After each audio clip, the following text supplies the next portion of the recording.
And in the meantime, we can have one last debate to kill some time while you guys vote. So everybody, how about if we had maybe Ben Federln? Cool, yeah, come back up here. And perhaps Chloe Cunha?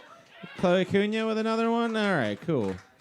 So we'll ask the other question that you guys wanted to hear. Ben, do you want to go first or second? I'll go second. Okay, Chloe, your question is from Katie Dungar. She asks, if Romeo and Juliet took place today, would one of them eat a Tide Pod? Actually, this is not going to be popular, but I don't think they would. And the reason why is eating a Tide Pod is fun. Eating a Tide Pod is like, ooh, look at the fun.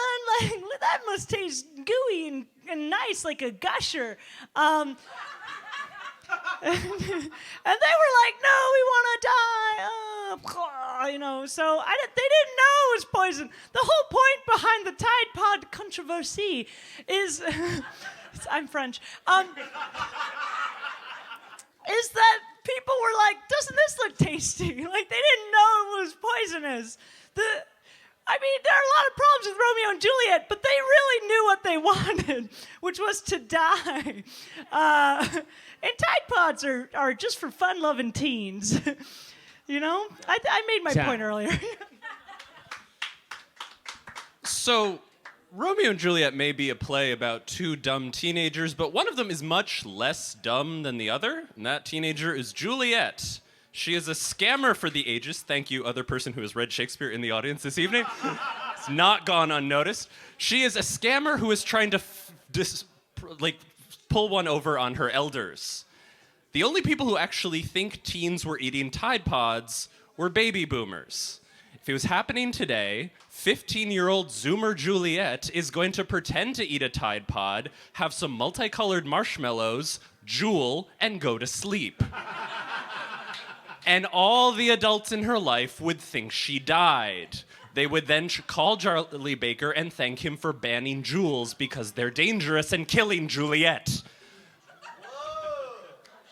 Yeah, along with the Tide Pods. They absolutely would do that because they were trying to fool someone. Shit. I just want to further acknowledge the beauty of the Jewel and Juliet. I was really nice. I was poetic. No, it was great. It was nice. But, I feel like my point, even though argued differently, is still true, which is that she did not actually eat the Tide Pod, right? Right? I don't know. I know it's less fun to be accurate on this show sometimes.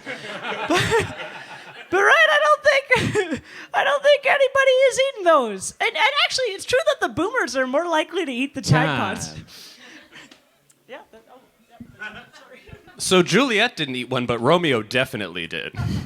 He's a fucking moron.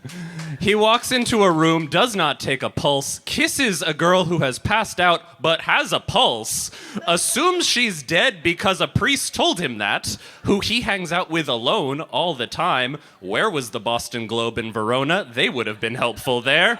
There's a second tragedy in Romeo and Juliet, and it's one we haven't addressed yet. Regardless, one of the teens still would have eaten a Tide Pod. It was Romeo. All right, well, you're both winners in my book. Thank you so much.